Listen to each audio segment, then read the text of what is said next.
So I'm so blessed today to be speaking to a very dear friend of mine who I've recently been connected with. Her name is Carla Savannah. I will let her introduce herself, but I can say she's an amazing author. She's a really, really talented and incredible counselor. And we had a session just recently where she was able to guide me through some things that I'm working through. And I have profound respect for Carla and what she does and her knowledge. And so I thought, well, let's talk about a topic that's really important and eminent at the moment. But Carla, just give us a couple of seconds about who you are. Well, with that kind of introduction, what more do I have to say? But thank you, Baz, for having me on. So yeah, I am an author. My background is actually within parenting support and counselling. My focus has always been on relationship counselling and family dynamics, that part of things. And then a couple of years ago, I started my realignment business, which, so I'm a soul realignment practitioner, and that's a way of reading the Akashic records. So finding out about past lives and how patterns from past lives can be passed forward into this current lifetime. And I teach people how to remove these blocks and restrictions so that they can live a more authentic, more aligned life to, who they are designed to be at a soul level.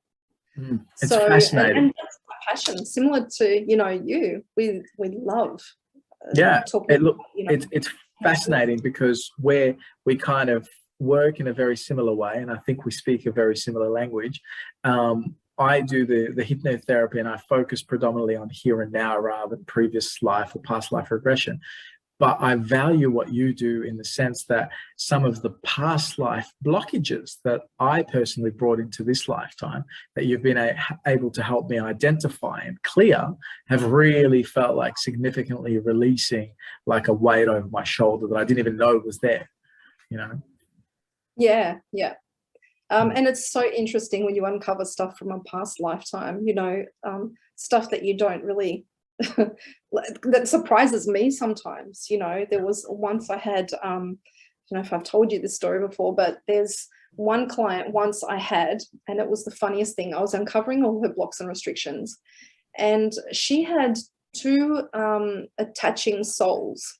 One was a present life, one was a past life one. And I uncovered that both of these attaching souls were actually attached to each other as well, not just attached to her. Right. And they turned out to be both her current husband and her ex-husband.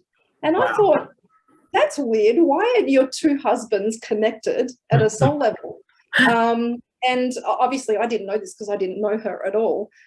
So anyway, we ended up uncovering that her ex-husband had passed away, and he actually contracted his cousin, which is actually her new husband, to look after her when he passed away. Wow. So I wouldn't have known this. For me, it was confusing. I was like, why are your two ex-husbands connected? They're literally connected. They're relatives. They were relatives, and they ended up both being her husband because the ex-partner contracted, his cousin to be the new, person to look after her and protect her. So, little things like this, little quirks like that, I'm like, even if for a moment I ever doubted spirituality, which I don't, but if for a moment I ever doubted any of this kind of stuff, from the hundreds of realignments that I've done and from the hundreds of stories that I've uncovered, even I stop for a moment and go, oh, wow, I got it right, kind of a thing. But, it's the confirmations are always there, aren't they? It's awesome confirmation when you get stuff like that.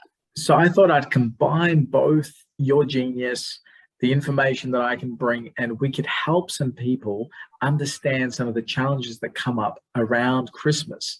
Perhaps you can, alleviate with your experience and knowledge base some of the concerns or some of the things that are out there, even before that stress comes up. Because I really believe that stress is a silent killer, and it's killing people on a really unconscious level. It affects them physically, where people manifest, aches and pains physically, but it kills them silently because it's hurting them emotionally and mentally.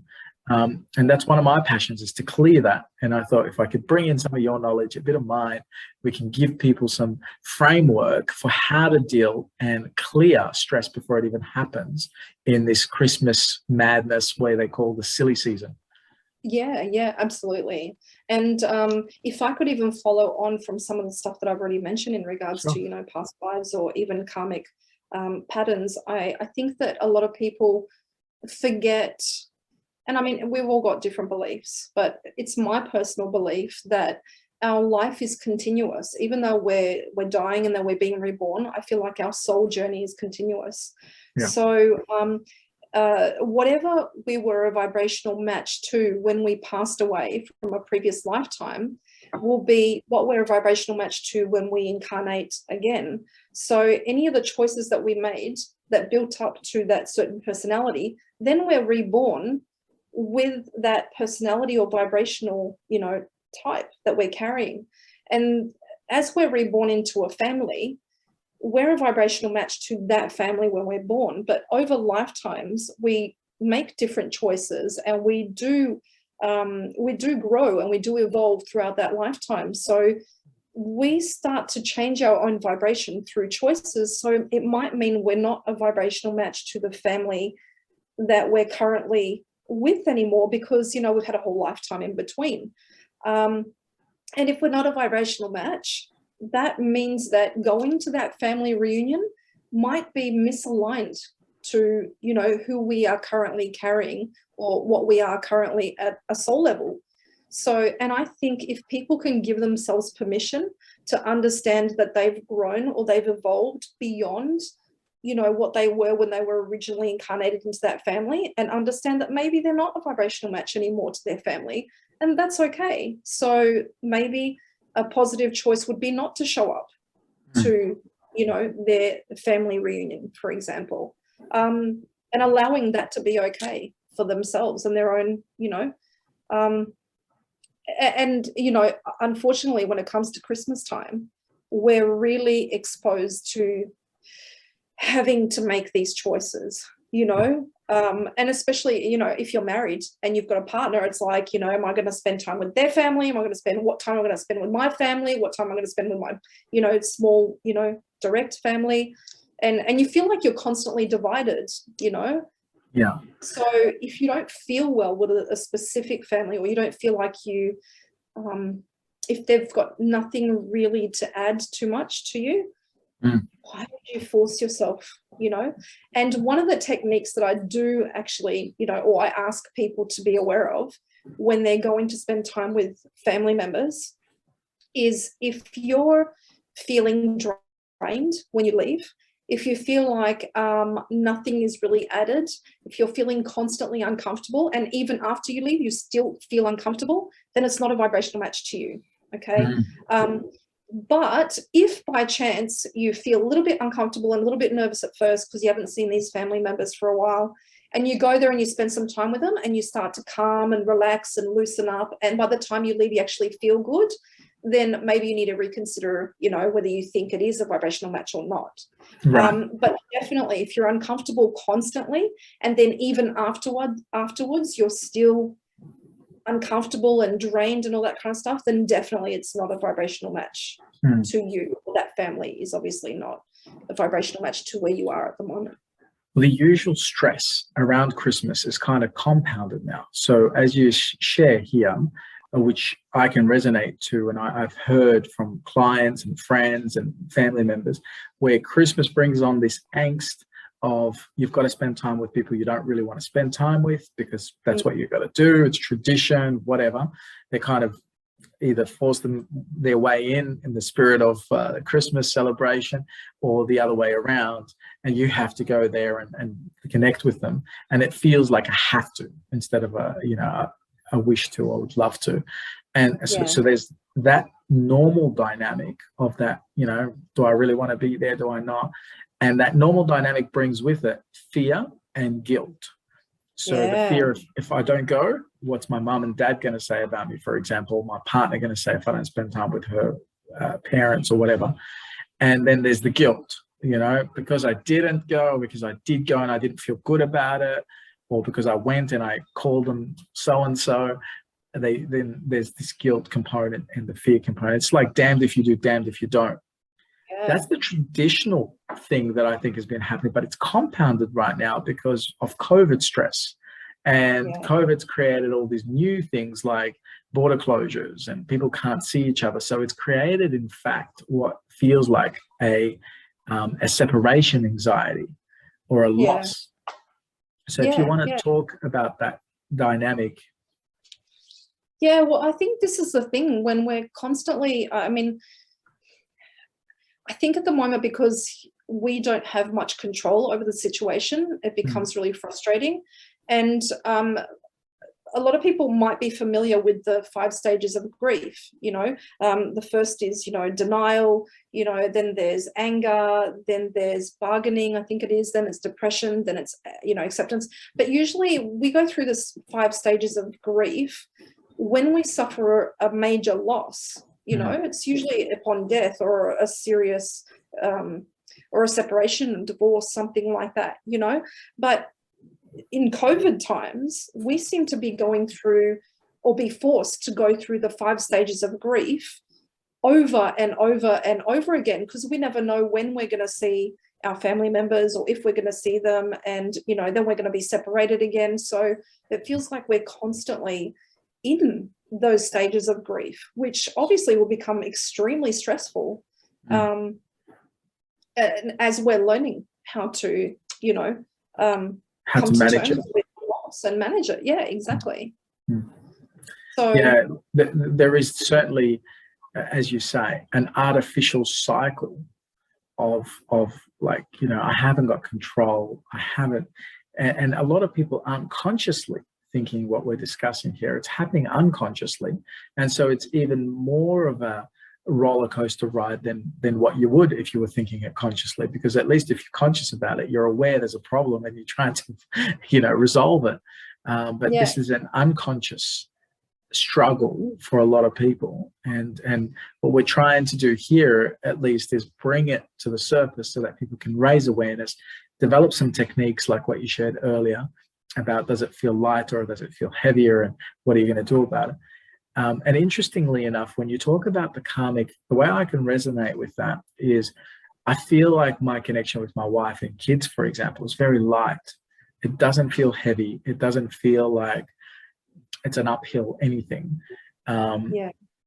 Whereas my connection with my parents and my siblings, who are interstate, and I'd love to see them for Christmas, but at the moment it feels like we're forced not to be able to connect through Christmas in person. The connection there, the karmic side of things, does feel a lot heavier for me. And it's the first time I've ever drawn a link to that, to be honest. So for some of us, it's actually beneficial that we're far away from that heaviness, right? And if we're honest with ourselves, without any guilt, you know, sometimes we might actually, you know, step back for a moment and go, oh, thank God, I don't have to put up with them this year, you know. But at the same time, you know, I mean, and everyone's got cultural beliefs and ideals, and, you know, that's something that I was thinking about as well, you know, when it comes to, I mean, me and you are very much in regards to, it's like bringing the truth, you know, and being authentic and that. So one of the things that comes up for me on Christmas is for the children as well. I worry about how the cultural beliefs are kind of rubbing off on them as well. I'll give you an example. So I'm Portuguese background, and we have very strict ideas around respect for adults and everything like that. And one of our beliefs is that you hug and kiss every single person that comes into your house, okay? That's respectful. You kiss them and you hug them, and that's how you say hello. Simple as that. Now, can you imagine how daunting that would be for a child? You know, this person's a stranger. I don't know this person, but you're forcing me to kiss and hug them. I mean, imagine me and you walking in the middle of the street and I say, hey, Baz, go over there and hug and kiss that person. You're like, that's a total stranger. You know, what are you talking about? So, like, and we're forcing our kids to do that. So ultimately their own internal guidance system is almost being completely suppressed, you know. They're like, well, I don't want to hug her, I don't want to kiss her, I don't really know this person. But we're taught to, you know, dampen that down and go, no, you have to like them, or you have to hug them and kiss them, and the kids can't be authentic or truthful in their opinion under that, you know, especially if it's under a cultural belief or you know. Luckily, and I'm really glad you brought this one up, there are people like you and I that are going, you know what, I'm not going to do that for the sake of culture anymore. I'd rather honor my child's inner sovereignty and inner being, and rather than forcing them to do that, I'm going to say to them, look, it's cultural. We do like to greet people by hugging them, kissing them. If you want to do it, you're welcome. If you don't want to do it, that's okay too. And it's funny that you're talking about this, because one of my highest values, as you say, is truth and integrity and authenticity. And what I do with my son, he's 6 now, and he's a pre-primary. Yesterday, the teacher had to pull me aside and say, I got to talk to you about Alexander. And I said, oh, okay, what's he done? And she said he was talking about Santa Claus. And it dawned on me straight away that I've cleared the idea for him. There's no mysterious character that comes down our mysterious chimney. We don't even have a chimney in our house that drops off these presents. It's actually sometimes Mum and I making it out like it's Santa. And I playfully did that. And back then I remember him saying to me, it was probably a year or 2 years ago, he said to me, so hang on a minute, is there a Santa or is there no Santa? And I said, look, there is a Santa. There's a figure that people use to say, in the spirit of Christmas, if you be nice, you're going to get a gift, rah, rah, rah. But I don't want to play that game with you. I'd rather just tell you, you know, Christmas is about celebration of birth of Christ, right? Christmas is about consciousness. It's about us spending time together. It's about being present. That's what it means to me. It means something different for others. We have to respect other people's point of views. But I'm not going to lie to you. I'm not going to tell you there's a Santa Claus that comes down the chimney when we don't even have a chimney and drops you off presents. Mum and I do that, right? And so he was in class yesterday, and the teacher overheard him saying to a kid, Santa Claus doesn't exist. And so she's telling me, oh no, you know, Santa. And I'm like, look, I understand Santa exists for you, but it's okay. It's okay for us to have different belief systems. It's okay for him to say that, you know, Santa does exist. Were there other kids traumatized by this? I asked her, and she said, no, luckily no other kid heard it. It was just the conversation between him and his friend. And I said, oh, okay, you know, I'll have a chat with him about that. You know, I put the responsibility straight back onto my kids. You know what I did? Yeah. And they go, Mum, but everyone's saying there's no Santa and everything, you know? And I'm like, okay, let's have a conversation here. Yeah. Do you believe there's a Santa or not? You know? And they're like, oh, I don't know. And I said, well, let me tell you what can happen either way. You can choose to believe in Santa, and you'll still get your Santa presents. But if you find out that Santa's not real and it's not true, guess what happens? You're not going to get any more presents from Santa. So now you choose. Are you going to be believing in Santa anymore or not? You know, like, which side do you want? Yeah. Well, it gives them a choice, right? Totally. So, you know, and they're like, but do you believe in Santa? I said, I believe that there is a special person out there that really adores kids and has good intentions for, you know, giving presents. But does he come to our house? And I'm like, what do you think? You know, like I totally put everything back on them so that, you know, I feel like I'm not dampening it and I'm keeping that little question still there. But I'm not completely shattering it either, you know, and they know. So I think they're choosing to believe in Santa because they know that they'll continue to get the, you know, the presents and the excitement and the magic of it. But I think deep down they kind of know, hey, Santa doesn't exist, but, you know. Mum is Santa or the dad is Santa, you know, they bring us the presents because we've been behaving well or whatever it may be. I don't even know if it's a good idea for us to be using it as a reward thing. You behave well, I give you a present. Why don't you just behave neutral? Be sometimes good and sometimes you're learning from your mistakes and we'll give you a present anyway. Yeah, regardless, my kids get presents regardless anyway. There's probably times they probably don't deserve it, but they still get a present, you know, every year from Santa. So I think they like that Santa overlooks some of their, you know, playful tendencies. So yeah, it's part of life, isn't it? So I think to round this up and to bring it to a close, it's interesting times. Christmas for different people represents different things. For some, it's just taking time off. For some, it is switching gears a little bit, slowing down, resetting before the next year. For others, it is a traditional holiday and it's an amazing time to be with family. And for others, it's a burden because they don't want to be with family. And I think for me personally, the whole thing that needs to be looked at here, and I love to be holistic with most things, it's the spirit, it's the energy that we give to it. It's where we focus our attention. You know, and my focus is on being present, not looking for presents. What is your thoughts? I think that, especially I think in this time of the year, and, you know, encompassing everything that we've mentioned, is I think that people need to bring the control back to them and need to understand that they still have control over their own choices and what they do moving forward. I would, if there's anything that I could reinforce, it would be that people really take that power back and understand that, you know, they do have choice. They do have a certain amount of ability to say, you know what, I don't want to engage with these family members. These are the people I actually want to spend time with, or these are the people I don't want to spend time with. You know, these are the beliefs, or, you know, that I want to instill in my children, or, you know, the people that I do engage with, you know. But what I would love to reinforce is that, yeah, each person has control over their own life and where they're headed, where they want to go, what they want to do. If I could reinforce anything, it would be that, bringing the power back to each individual, and understanding that society is going to do what it's going to do.